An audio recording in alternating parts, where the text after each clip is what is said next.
What up, Bucs fans? We are back. We are live here on a Tuesday. It's been a while since we have talked with you all, and it's been a busy offseason. The Buccaneers, I think, have done very well for themselves. And Mark, I think you'd have to agree that what we started with and how we've done so far, it's been pretty refreshing. And Jason Light, Mike Greenberg, they know what they're doing, right? So a lot of fun, and there's always something going on with the NFL as always. It's our drama show, right? We've talked about that before, but looking at our main drama show, I mean, we got the biggest part of the drama, I guess, for the Buccaneers. You thought it was just Brady not coming back. Now, a key piece of your defense is saying they want to get traded away in Devin White, middle linebacker, 25 years old. We talked about this off the camera. It's his leverage ship, meaning that it's his fifth last year on his contract. He wants to probably get paid. And maybe this is him just threatening, saying, oh, no, trade me or sign me. My initial thoughts are that's kind of a shady, dumb move by him. Why don't you just if you really want to be here, be quiet, talk to the general manager, and make it happen. I mean, lead by example. Mr. Levante David didn't really say much of anything, and then all of a sudden he becomes a Buccaneer yet again when people were so scared he could have signed somewhere else. He's just done it the right way, and now you have prima donna White kind of doing it his way. So, I mean, people are going to have their own opinions on it, but this is the biggest drama we have so far this season, this offseason. So, what is your outlook on that? How do you feel about the way he's going about this, and what do you think ends up happening? Yeah, I think, I understand where he's coming from. I probably would have kept it private, probably not make it, public. But it was going to get out. I mean, it was going to get out, and this is great. Yeah. Hey, Andres, that was my initial thought immediately. Yeah. I mean, he thinks he deserves a certain number, and the Buccaneers think, he's not worth said amount. So obviously it's a negotiating tactic. It's them, working. Devin White is playing his role as far as trying to get more out of the Bucs, trying to get the Bucs to cave into his demands. And, we'll see if that happens. Usually Jason Light and Mike Greenberg, usually they get what they want, so they're usually smart about it. But yeah, we'll see. And guys, if you're just joining us, this is Real Bucs Talk here live on YouTube. Be sure to hit that like button, subscribe if you haven't. If you're new here, welcome. We appreciate you all. So, but yeah, we're just talking about Devin White, and we're going to get more into like the offseason moves and everything. Obviously, the draft is coming up, so a lot to discuss. I see TB2 Crew has a question about Will Levis. He's coming to visit with the Bucs tomorrow, so that's exciting. Obviously they're talking and with everybody and making sure they're prepared for whoever's available at 19. And if a quarterback does fall, you have to entertain it, or maybe entertain a trade. So those are always on the table. But Devin White, I mean, I understand what he's doing. I just probably would have handled it a different way. Yeah, I mean, maybe he's talking to Lamar Jackson's mom and getting the pointers from her, I guess. Maybe. Right. Maybe he was listening to his horse, telling him what to do. I don't know. I mean, we've had a lot of discussions about Devin White. We've talked about how on the field, if he's playing downhill, aggressive, he's a whole other animal. He's dangerous. But in that aspect, he's almost like a one-trick pony, as in when he's downhill hitting those A gaps because it's getting wide open because of Vita Vea, or when he was here in Dominican Sue, or just busting it wide open. Yes, Devin White can attack. He's one hell of a fast guy, and he can get downhill real fast. Then we saw some games where it looked like he gave his poor effort, like the Baltimore Ravens game. Didn't really go after tackles, didn't play sideline to sideline, and he just looked like he got picked on, like they actually targeted him. I mean, guys get tired. It is what it is. But this is a guy, like people were saying in the chat, Devin isn't worth $100 million. Also, where is it over here? It should have been TB2 Crew said it. The fact that he said he wants to be a $100 million man before he got drafted should have been a red flag. Right. All very valid points. But I mean, at the end of the day, you pay the players you want to keep, and if that matches up to where you value them when you're team building. And as a GM, Jason Light, he's going to want to build the best team possible. Do you think you're going to put $100 million in for your middle linebacker? I mean, is that closest to the ball? No. Is that going to be around the ball a lot? Yeah, but he's literally benefiting from the people in front of him nonstop. And then when you ask him to go backwards, he doesn't look good. You're going to pay someone astronomical money for it's a one-trick pony, like I kind of mentioned. He doesn't do well backpedaling. He gets lost. He gets turned around, and it's a liability sometimes in pass coverage. So I wouldn't justify it, but I know someone will do it. And some people only see the good, don't see the bad. That's what we here at Real Bucs Talk try and show you. But I don't know. Yeah. I honestly think this is his show to try and get what he wants. And at the end of the day, Levante David and he signed back for $9 to $11 million. It will probably be off the books next year. Back, I doubt it. And that's usually the money that probably will go to Devin White if that happens. If he gets traded, well, good. We keep moving forward. We already got lost Tom Brady. I don't think you get a bigger loss than that. But right. I think he potentially is staying, and this is just his ploy to try and get a contract, even though I don't like it. But crazier things have happened. Yeah, I mean, we have to see how it plays out, but yeah, like you were talking about, the ups and the downs with Devin White have been well documented, and it's something that has been very inconsistent throughout his time here. You know, obviously, a lot of people see 2020 and the greatness of that year with the stats and the flash plays. You know, and there's been a lot of flash, and that's something that he provides, but you know, recently it's been a mix. It's been a mixed bag. It's been a mixed results as far as his play. There's been times where he's shown good as far as pass coverage and doing the right things, being in the right spots, but it's so up and down. And sometimes he just tries to, you know, he goes rogue a lot, and that's something that you can't have, especially in this defense. You got to play your part, and if you don't, it can put other guys at risk and not do well. So, yeah, I mean, just have to wait and see. You know, if they trade him, they trade him, and obviously, I feel like it's going to be something similar to, you know, Roquan Smith, who I think they got a second and a fifth from him. So, I mean, I'll bring up the details. Yeah, there you go.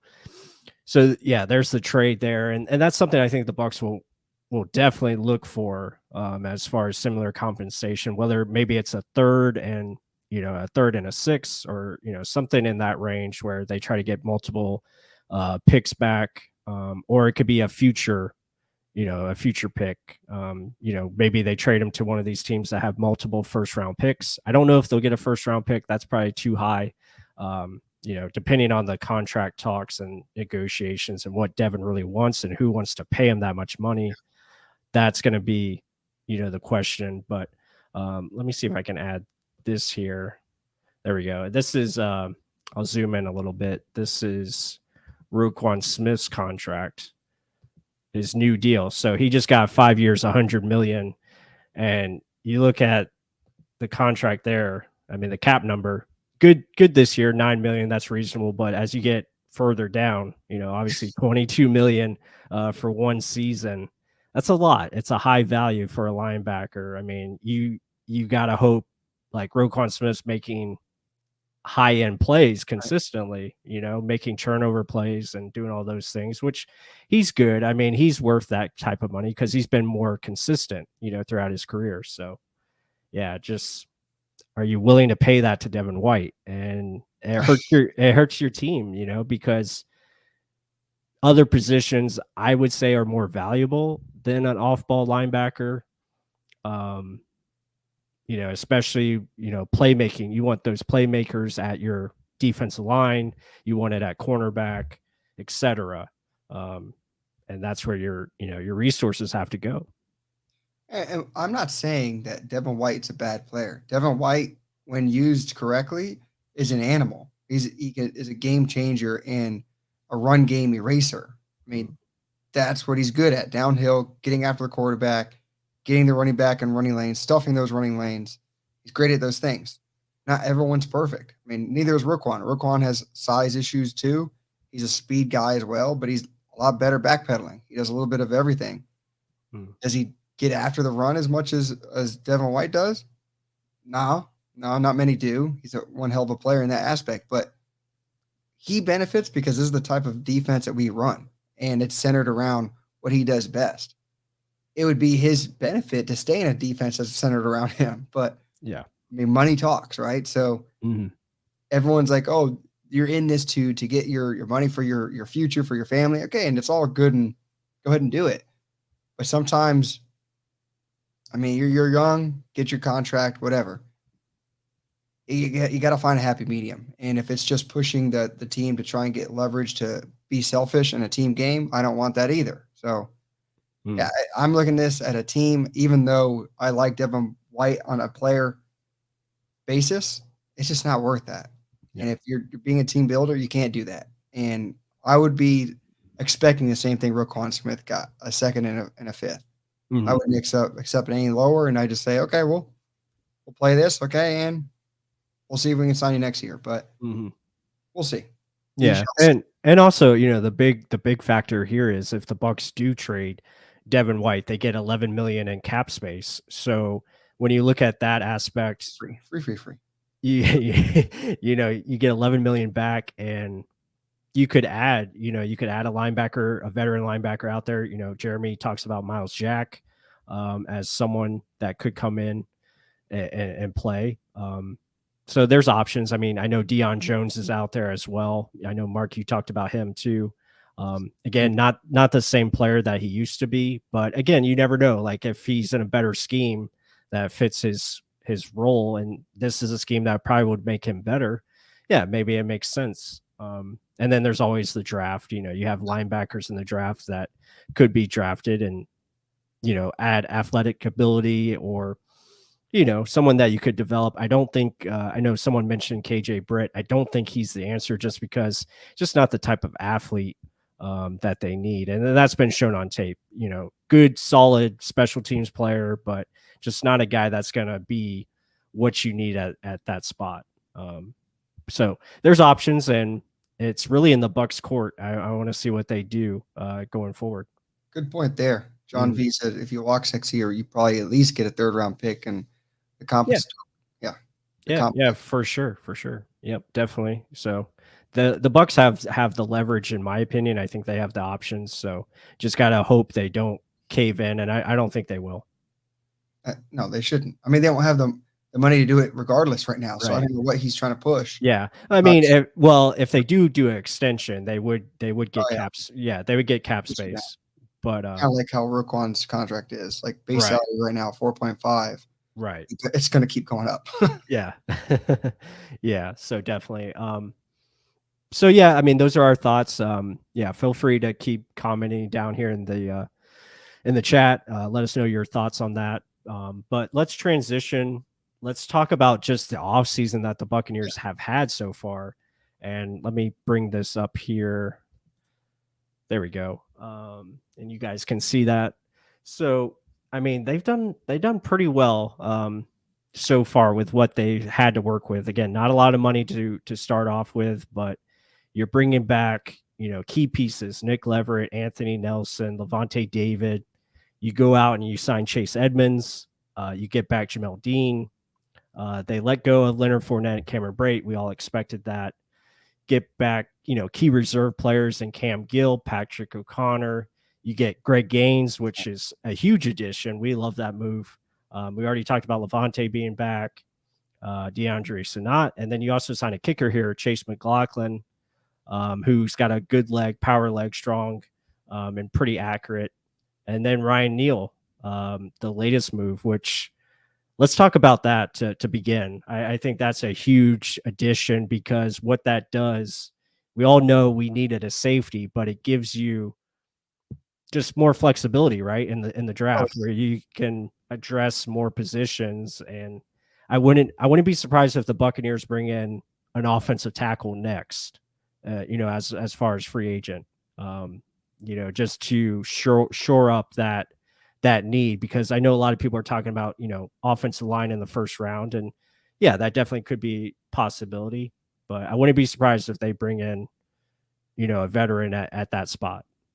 And let me just bring this up really quick just to show Mhm. like his numbers, Ryan Neal over here. Mhm. So you're getting 27-year-old. Last year he was kind of filling in for Jamal Adams, right?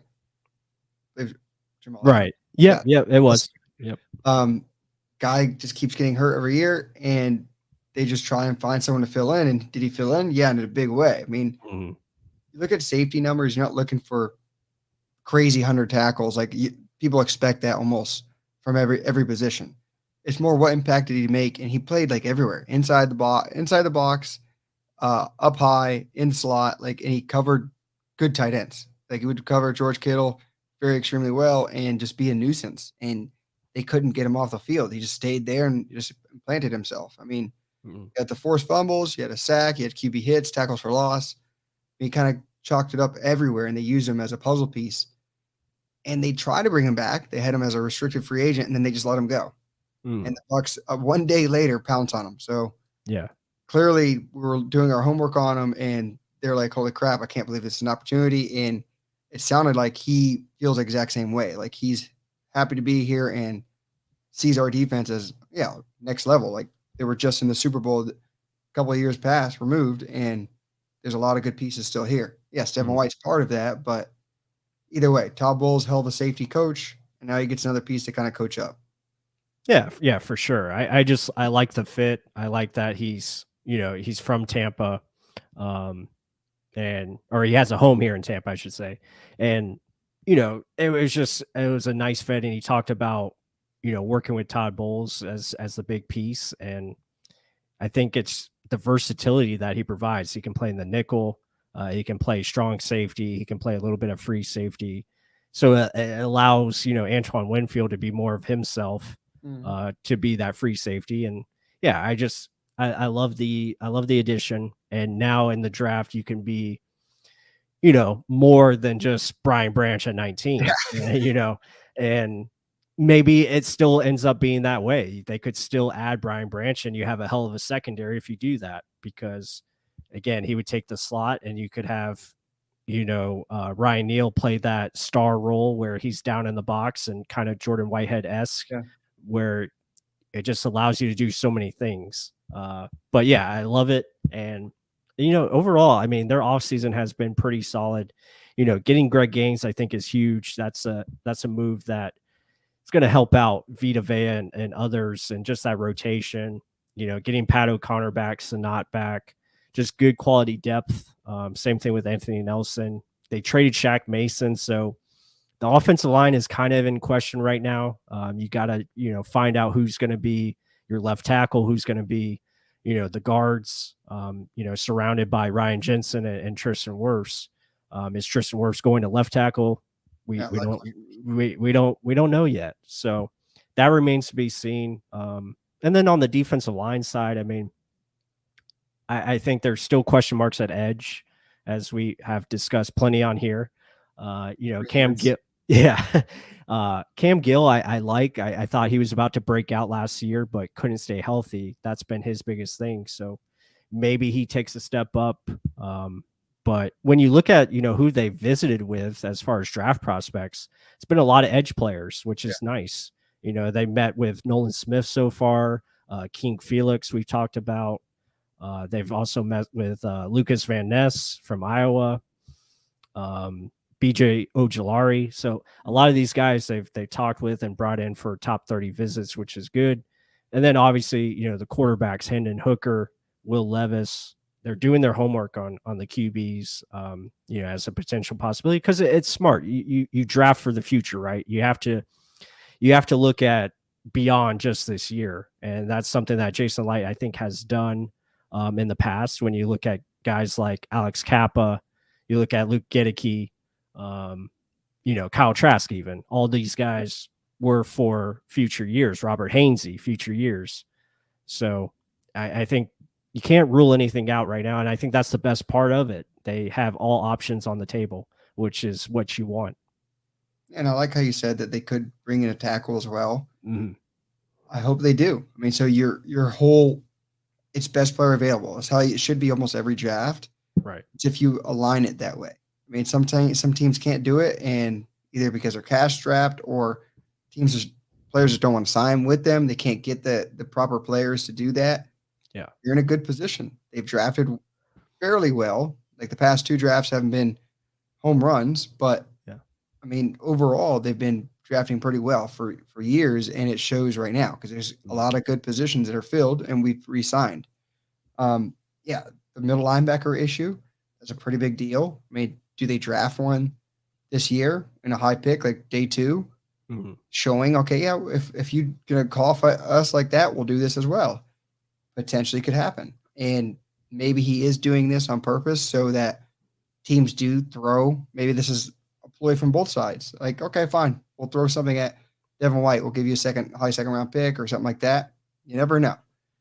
But potentially, you're going into the draft saying who's going to fall to me that I just can't refuse to take. It doesn't matter who it is. I'm going to take him because he's the best player on the board. And that's how Jason Light kind of tries to always set himself up. And I like it that way. Because he's going to have a home run draft this year. Clearly, you just mentioned all the holes in the offensive line, which kind of leans all of us towards that. But there you still have the issues at edge rusher, which has been there for years. You wonder what type of offensive coordinator that we're getting that can run an offensive line that's more agile, but doesn't necessarily need to be pass blocking offensive line that we've had in the past. We don't necessarily need to have the best because Seattle never really had the best offensive lineman, but the offense always worked. So yeah, I don't know, we'll see. And the quarterback situation, could you imagine drafting a quarterback at 19? Like talk about throwing a wrench into everything. And yeah, I mean it's interesting because obviously if you draft a quarterback at 19, it pretty much says, okay, we don't believe in Kyle Trask, or at the very least we think of him as a backup for the foreseeable future. And obviously, with Baker Mayfield here, yeah, it would be interesting because then you have obviously if it's Will Levis or Hendon Hooker, those guys, you probably feel comfortable sitting them and letting them groom and develop.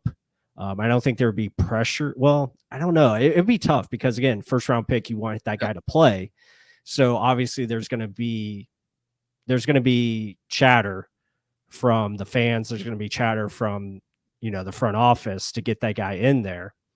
So yeah, it would definitely be intriguing for sure if they did do that. But if it's a guy that they feel fits the offense the best, and I mean, who's your quarterback next year? Because you don't know. Yeah. So it's always good to. And you have Kyle Trask. You haven't seen anything. So if Baker wins a job, you still don't even know what the hell you have in Trask.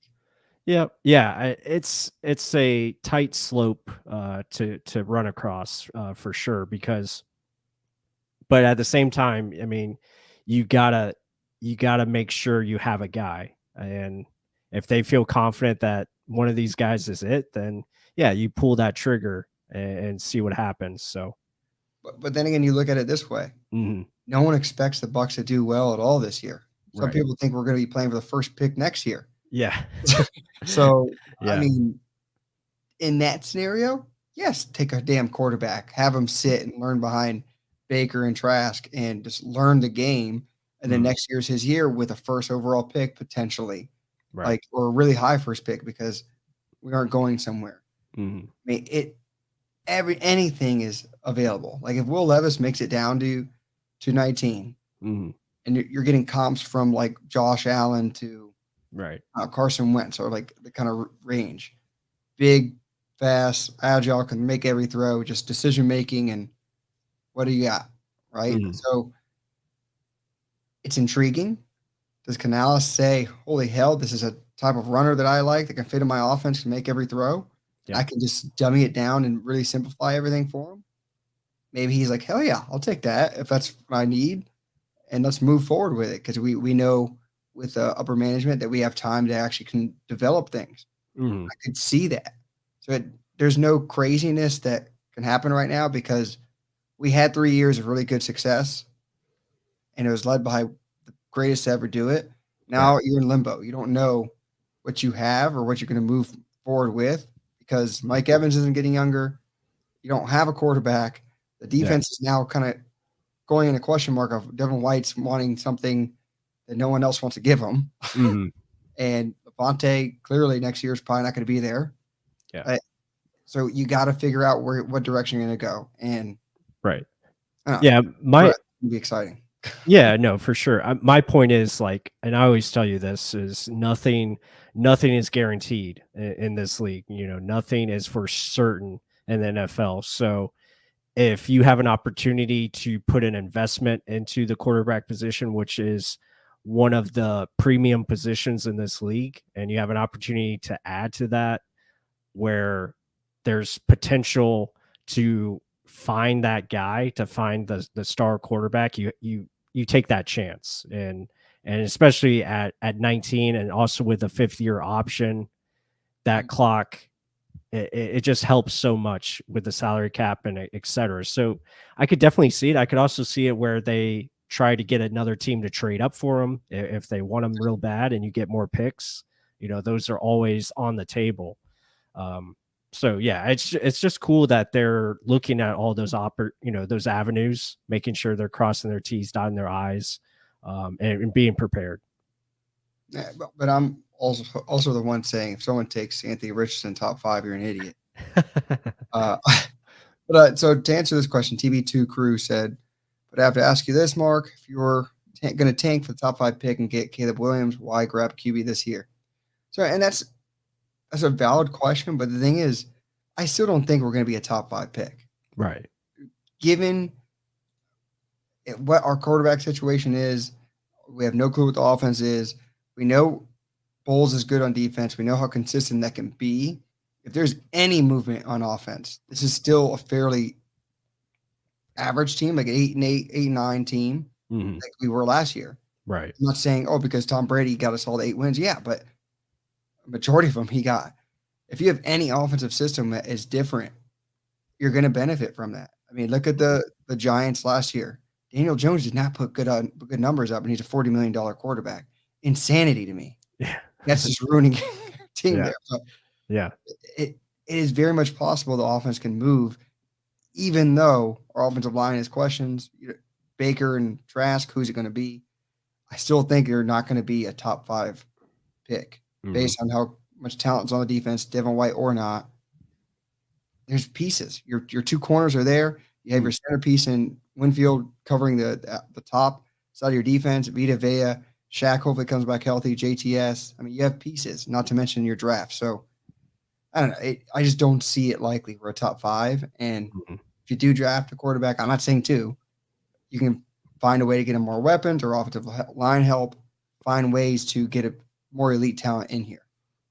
Yeah, no, I agree with that mindset. And like I said earlier, I think the Bucs are just doing their due diligence. They're making sure they're prepared for all scenarios. And a lot of these top 30 visits, they bring guys in, not because they're going to draft them, but because they're going up against them, and there's preparation and all those things. You have to make sure you're prepared for who you're going to be facing for the next several years, because if one of those guys go to your division rival, you want to make sure you know them as well. And that's what, you always hear that phrase, you got to know your enemy. And that's what the Buccaneers are doing with some of these visits. Like a lot of these guys that they bring in, like Bijan Robinson, they brought him in for a top 30 visit. Yeah. Is it likely they select him? We don't know, but I mean, I wouldn't put it like 100%, because again, running back is a position you just don't draft early. We see it where it just doesn't work out. So, you again, it's just getting information. I think that's what you have to look at it as. And so Gary Buff over here says, do we really need a 3rd quarterback for the competition? Baker's ex-tight end said he was a great teammate. The Browns were just poo-pooing on him. To answer that quickly, I'm a Baker fan. I mean, I'm rooting for Baker to do well. I think he will beat out Trask. And even given that, say if you did draft a quarterback, who's to say that Trask doesn't just get cut? Yeah. I mean, there's no, someone up there said not for long, or he said it himself, NFL's not for long. So even if you do draft one guy, Trask loses the job, Baker's a guy, and you drafted Will Levis or Hendon Hooker or whatever, but it's just there's so many possibilities that this team can go in. I'm on the nature of let's go with Baker, give him his opportunity. Let's see if we can gel and get this thing moving without having a sharp down drive like a roller coaster ride. Yeah. But you never know. And I'm just looking for what direction the Bucs are thinking. Because like you just said, if you find a quarterback that is your guy, you're like, I'm going to build around him and do this. Let's do it, but do it the right way, as in groom them up. Like we've talked about this. And just throw them in the damn fire. Yeah. Not knowing clueless of what the hell's going on. Kind of like what happened to Baker. Kind of like what happens to like all these damn quarterbacks. They have so much potential. They talk so highly of them, and then no team builds around them and uses their traits to their best abilities. Exactly. And then they trash later. Yeah. Yeah. You got to make sure the guy's ready before he goes in there. And yeah, I mean, quarterback, it's the hardest position. I mean, we've seen it where these teams, they think they find the guy, but just doesn't work out because, like you said, they don't put the right things around him, or they don't, develop him properly, or he's not in the right environment. And that could very well be the case with Baker Mayfield. Like he just hasn't found that right environment to be surrounded by. And maybe this is it. Maybe this is the place he's always needed. And we'll see. I mean, there's so much upside with Baker still. I mean, he was a number 1 pick for a reason. He's got good arm talent, good mobility, and he's a pretty, I think the upside in this system, I think, fits him so well. And we talked about that. And it's something where, we just have to wait and see. We have to see what this is going to be. We don't know. And we don't know what Canales' plan is. Like, is this going to be a run heavy team where it's going to be featured, Rachaad White a lot? And are they going to draft a running back high? And, all those things remain to be answered. And offensive line, is he going to want to beef that up? So, yeah, I mean, all those remain to be seen. And it's a holy crap ride. I mean, hold on. But it could be really bad or it could be really good. I think I said that in the beginning of the offseason. I mean, you just don't fully know until like preseason, like what you got, or week 1 of the season, what you got. I'm just anxious for building this team the right way. Jason Light has had a good track record of doing that. Some people like him, some people don't. I feel like the contracts and just team building, the way he's been doing it, is just the right way. And I'll say this. I'm leaning towards, please just don't draft a quarterback. I don't. Yeah. Just like I'm just wanting to cruise forward, and you can find later talent. I mean, he's only 27 too, Baker. And I know 12 Florida guy said same. He's not a Baker guy. But to going off what Gary Buff said about the Browns tight end, I think it was Austin Hooper that said it. Like everyone liked him. It was just more the organization putting out this bad media about him. Right. Yeah, like cameras see him doing these little mocking things. He's a competitor. I mean, I guarantee every single one of you, if y'all played some team sports, talk some shit. Some people do it more than others, but he's a quarterback. He's going to do it. Tom Brady got it, and they were like, oh, that's a cool guy. Hell yeah, that's a leader. Baker Mayfield does it, and he's an asshole. I guess winners get different looks, right? Yeah, it's perception. Yeah, for sure. But yeah, I mean, just recapping everything. I mean, the offseason, I think, has been very solid for the Bucs, and I think they've set themselves up very well, heading into the draft at the end of this month. And, looking at it, and, you look at the positions, I think at 19, and we probably would agree with this, obviously offensive tackles in play, edge position is in play. I think defensive line is a potential possibility if they trade back. And you look at, obviously, defensive back with Brian Branch or maybe another corner. All those things are on the table. I think you have to put there. And even tight end, tight end is probably the sleeper. Yeah. I think tight end, you have to look at that as a real possibility, because this offense is huge for the tight end. And that's something we've talked about in previous videos, where tight end is going to be a very important part. It's not just going to be Cade Otton out there. It's going to be, you're going to need 2 tight ends that can operate and do their thing. So I think those positions, Mark, if you have any other positions or you agree with that assessment, I I fully agree with that assessment. Yeah. So, like, let me just bring this up. So, this is NFL's, I think it's Daniel Jeremiah's rating of the top 50 players. So, starting at 16 of Nolan Smith.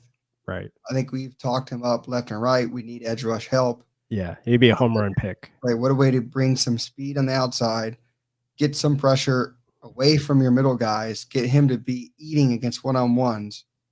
Yeah, he didn't show a lot of it at Georgia because they didn't give him the opportunity. It's more funneled around us, open up lanes for our middle linebackers. Yeah, that's usually what our team does too. But I mean, if you can unleash guys, it's a different game, different animal. But I mean, just looking at these guys in a row, 16, he's gone up 4. Where do other guys have him on their board? You don't know. But if it's around this area, that could fall three picks. Or we've seen Jason Light trade up 2 or 3 picks to get the guy that he wants. So Nolan Smith is huge in our board. Darnell Wright, another really good offensive lineman, SEC type of tackle, right tackle, massive. It gives you the ability where Tristan Wirfs can move over to the left, put him in at right. A guy that's done it, shut down all these top talent SEC edge rushers like Will Anderson, who's going to go top 5 in this draft. Great pick if he's available. Harris Johnson, another tackle, very athletic, very nimble for his size. Very much look at all these tackles. So things could be lining up for the Bucs in that way, that fashion. And then you just mentioned tight ends. You have 2 of the top tight ends. Right. A guy that, I think he won the award, right, for top tight end. And then, best tight end. Yeah. In Michael Meyer, they call him Baby Gronk. Catches everything that's near him. Just doesn't have elite level speed and athleticism. But Darnell Washington does. 6'7", runs like a 4.65. Right. Nasty, like huge target. Like, pick your poison. What do you want? Like, if all these guys are potentially available, I mean, you're sitting in a good spot. I mean, I would not be thinking quarterback at this position. No, I agree with you, and I think another name to watch is Will McDonald. From Iowa State, especially if they want to, if they want to trade down, a couple of spots, get some picks. I think. He's a guy you look at. Do they consider a guy like Kalijah Cansey, as you see there at 26? I mean, I don't know if he might be too small, but him paired next to Vita Vea would be something to watch for sure. But yeah, I mean, I think you look at those guys, the offensive tackle group, Nolan Smith, Will McDonald. You look at Double A from Northwestern. I can't pronounce his name, but that's that could be a guy that they look at. That might be a little bit too high for me, but all these names go into the decision making. So yeah, for sure. Yeah, I mean, so if that section of players is available and there's that much talent there, I could see them trading down, to be honest. Yeah. But let's see. We all of us are here at Real Bucs Talk. We want an edge rusher. But where is your grade higher? Is it if one of these tackles fall that is that highly rated? Usually tackles don't fall, so I don't expect them to be there. But if one does, we hit a home run again, clearly. But I'm hoping build the defense, let Canales build his offense the way he wants it, but because he already has enough weapons. The offensive line, you've heard Jason Light kind of talk on how he thinks the offensive line is good enough, that they're not really looking that heavily on that. Usually they give out little pointers of what they're looking at. And the only thing I heard Todd Bowles mention were tight end and cornerback. Yeah.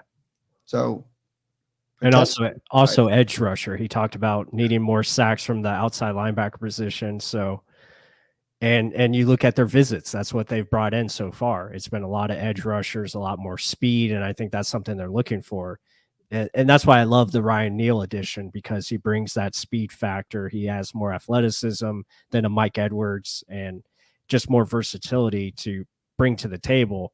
But so far, I mean, you got to be happy with what the Bucs are doing. They're playing it smart. They're waiting for value in free agency and doing a really good job of that. And I think after the draft, once the draft is said and done, you're going to see more moves like that where they can get guys for 1-year deals and try to add, more pieces. But with that said, let's go back to just the moves, and we'll get into wrapping this up. But just wanted to talk about what the other teams in the NFC South have done. And I'll bring up Atlanta here. Let me see if I Yeah. can add this. There we go. And let's bring that full screen. Hopefully you guys can see that. But they've done a lot of moves. Obviously the big moves, just Jesse Bates, bringing him in, the free safety from Cincinnati. They re-signed Chris Lindstrom, their big offensive lineman there, the guard. Added Bradley Pinion. Look at that. Yeah, Bradley Pinion, but Calais Campbell as well. And they also stole one of our own and Scotty Miller. So, very interesting there. Caleb McGarry, they brought back.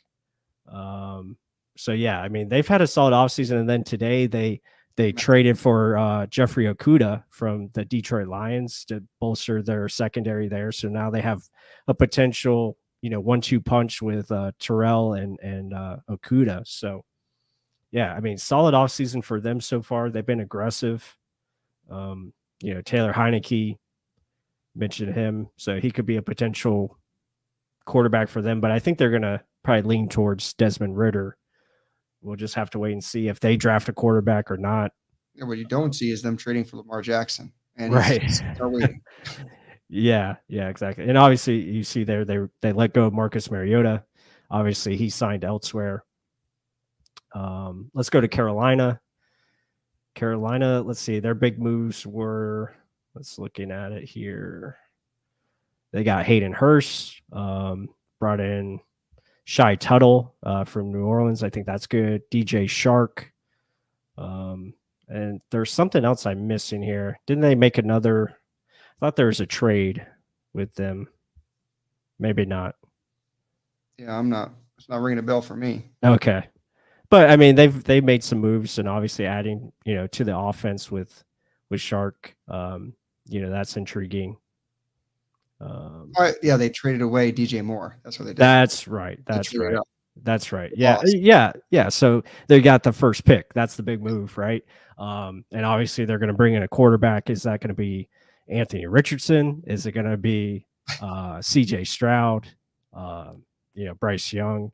I think Bryce Young has kind of moved up again, and it looks like he's been like the talk now, which I think would be smart. I think he's the best quarterback prospect in this draft when you look at it. I mean, I know he's small, but the guy can play. Like, he's a good quarterback.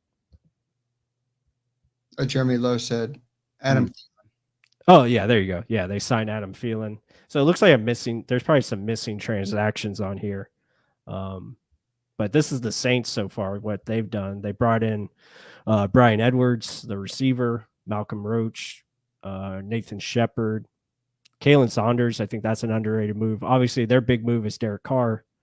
And, getting a Mahdi, I think that's a good signing there as well, defensive back. So, I mean, Saints and Derek Carr, I mean, is that going to be an improvement? Is that going to be better? What's your thoughts on that? The Saints or the Panthers, you're asking? The Saints. I was on the Saints now with Derek Carr. No, the Saints. I mean, the Saints are going to be what they are. They're going to be a pesky, annoying team that they're just consistent. And do they have the guys that can get them over the top? I mean, I think every year they're going to be pains in our butts. Derek Carr, is he going to be their savior and be the guy? Is he going to be much better in what Jameis Winston was or what Andy Dalton was last year? Yeah. Maybe a little better, but I still think the madness that was the Saints was Sean Payton, and that offense kind of has sputtered ever since then. I don't think it's anything miraculous. It's Sean Payton is that damn good of a coach. And we'll see probably this year if Russell Wilson goes from crap to a lot better, right, in the Broncos. Right. Yeah, and Jeremy makes a good point here. I mean, they lost a lot. They did. We're not showing the losses here, but they did lose Marcus Davenport, David Oamada, Shai Tuttle. So they lost a lot up front. So that's a really good point. And then also Miles Sanders to the Panthers as well. So, there's a couple moves there. Gary makes a good point here about Baker. Baker has a better record than Derek Carr. So yeah, I mean, there you have it. It's gonna work out in the Bucs' favor. So, and TB2 crew says Bucs, Panthers, Falcons, Saints. Yeah, that could be very possible. I think you could see, something like that, and it could be very similar like we saw last season, where these teams are all bunched up together. Yeah. Record wise, where it's 8, 9 wins, maybe 10 wins, maybe 10 wins, wins it all. So yeah. I mean, I'm anxiously excited. I think some people think it's going to be just so bad. Yeah. I'm in the boat of I know it's going to be a roller coaster. I know there's going to be some games where like, holy crap, if we can play like this, we can beat anyone. But then you're going to see some games you're like, yeah, what? What was that? Like a little quote we always put, like, yeah. And but that's part of it. I mean, your offense is going to be learning on the go, but it's going to be more creative. Your defense should be more consistent, given Devin White is here or not. Either way, it's a bunch of guys that have been together for a while and they know what the hell they're doing. I'm hoping they can bring back Akeem Hicks. I think that'd be a huge reason why this defense would be more consistent again, even more. I'd be more confident seeing that. Again, his health, but if you're moving him in and out, Logan Hall is going to have to make a massive improvement. But still, like, let's get a rotation of these guys. Hopefully bring back Will Wilson too. Yeah, our front seven still needs to be upgraded as well, not to mention bring back our reliable guys. And Will Golson's been reliable for 9 years? Yeah. 1 on 10. So like, let's see. Like we need to bring back some of these guys that haven't been signed. And like you said, after the draft, that's probably when they'll start signing their 1-year deals or just kind of limping in. Yeah, no, I agree. I think it's, they're going to take their time with it and obviously wait for value when it comes to free agents. And like I said earlier, they could definitely add an offensive tackle at some point, maybe before the draft. Just depends on, what they can do financially. So yeah, we'll have to see what takes place. And yeah, I think the team is going to be exciting. And obviously the X factor, I think the biggest factor is Dave Canales. Like, what is this guy going to bring to the offense? Is he going to be able to communicate it how it needs to be played? And, obviously the play calling goes into it. Is he going to be unpredictable? And is he going to be able to adapt as the season goes on? I think that's the biggest thing, because if teams figure him out, is he going to be able to adjust? That's what we're going to have to look for. And can he keep it simple enough where these players can learn quicker and faster and play like they're capable of? Yeah, and that's the biggest thing. That's why I've said it before. I think early on in the season, fans and teams alike are going to be like, who the hell are these Buccaneers and what is this offense?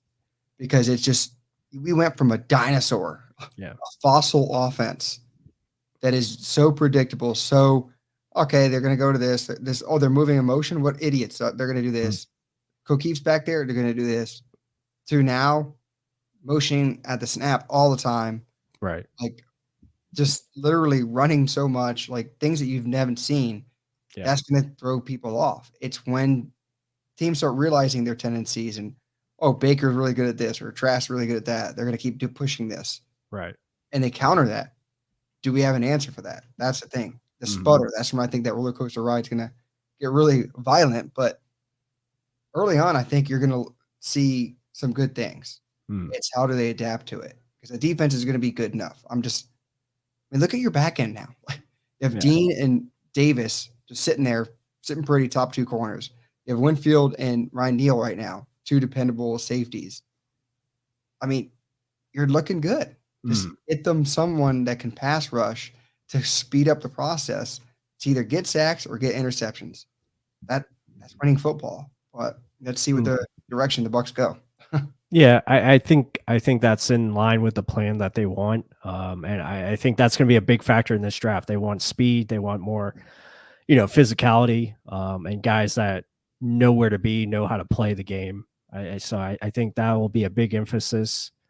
So you're going to see, like, they're going to go after guys that are ready now. Like, obviously they want guys with upside and potential, but also guys that can play in their scheme. I think that's the biggest thing. Like guys that fit the scheme and show that they do it well on tape, you know. And that was like the biggest thing for us last year with Logan Hall. It's like, yes, we see the upside, we see the potential, but he just doesn't do what you want. Yeah. And he doesn't do what you want well, you know, within the scheme. And he didn't show well on tape consistently, and that was our issue. When you look at the rest of the draft class, very solid. It was guys that we thought, yeah, okay, he makes sense, he fits well. You can see the potential, and what you're asking him to do. Like Rashad White, yeah, perfect fit for what you want. Kate Otten, same thing. You know, all these guys go down the list. Yeah, okay, yeah.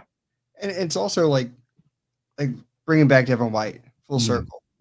We hated the positional value of him at top 5, but hell of a fit, perfect fit for the defense. Mhm. That's why they went with him. Right. We need to get more picks like that. Yeah. Don't see Logan Hall's quickness and size and think, oh, he's got a good athletic scoring. Great. He's going to fit right in. No, but how does he play the game? And it wasn't a run stuffing defensive tackle that can get after the quarterback. He's a guy that could get after the quarterback occasionally, but then gets pushed back 5 yards. Yeah. And there was a reason why when Akeem Hicks went down and it was Nacho mainly out there, you didn't see an uptick in Hall's performance. It was more, he ain't ready. Yeah. He had one or two splash plays, and then you really didn't see him. Usually we do highlight videos on our rookies. You didn't see many highlight videos. Well, I mean, he's going to take a big jump, but I want to see. That's why I think Elijah Cansey, not even a chance. Yeah. Not a chance. Too small. Just, I mean, we wanted this type of player in, it was a Houston guy. Oh, Ed Oliver. Ed Oliver. Yeah. Loved him coming out. Stocky, can stop the run, quick. Nope. Doesn't fit the bill. And I think that's what they need to get back to. Guys that fit the mold of defense that they want. An offensive system, what did Canales tell you that he wants? Go after those guys. Don't try and recreate the wheel. Stick to what works in your schemes.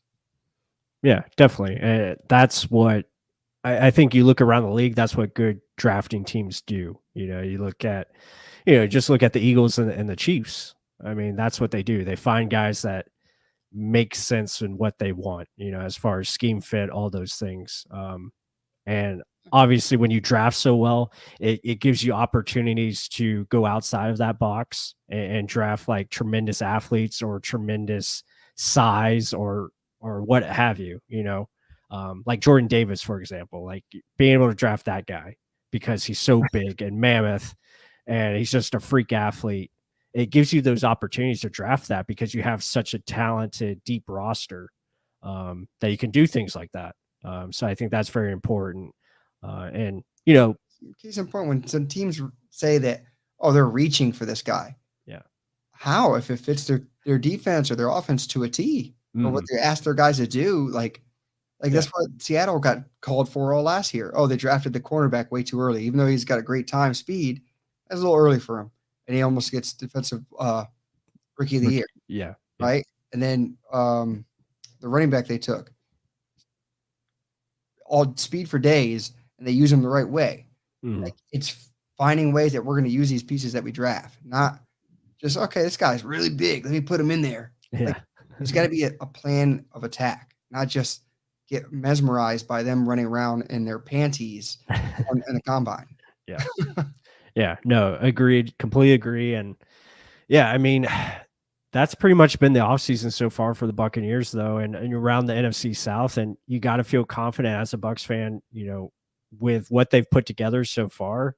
Yes, a lot has to take place, and it's just paper right now, and we have to see results. But overall, I like what they've been doing, and hopefully that continues leading up into the season. And thank you guys so much for joining us. We appreciate all the newcomers that we saw in here tonight, even Eagles fans as well. Much appreciated.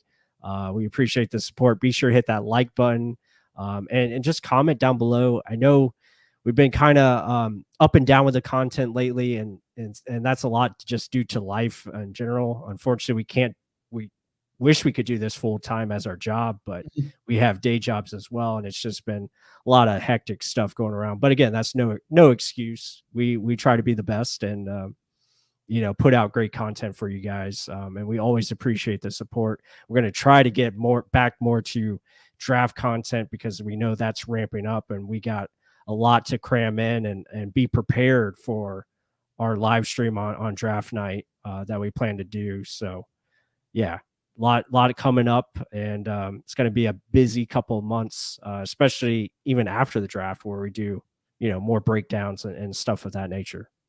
Yeah, so we won't be the type of content creators that tell you that, oh, the Bucs are going to trade Baker Mayfield and Devin White for Lamar Jackson. That ain't going to be us.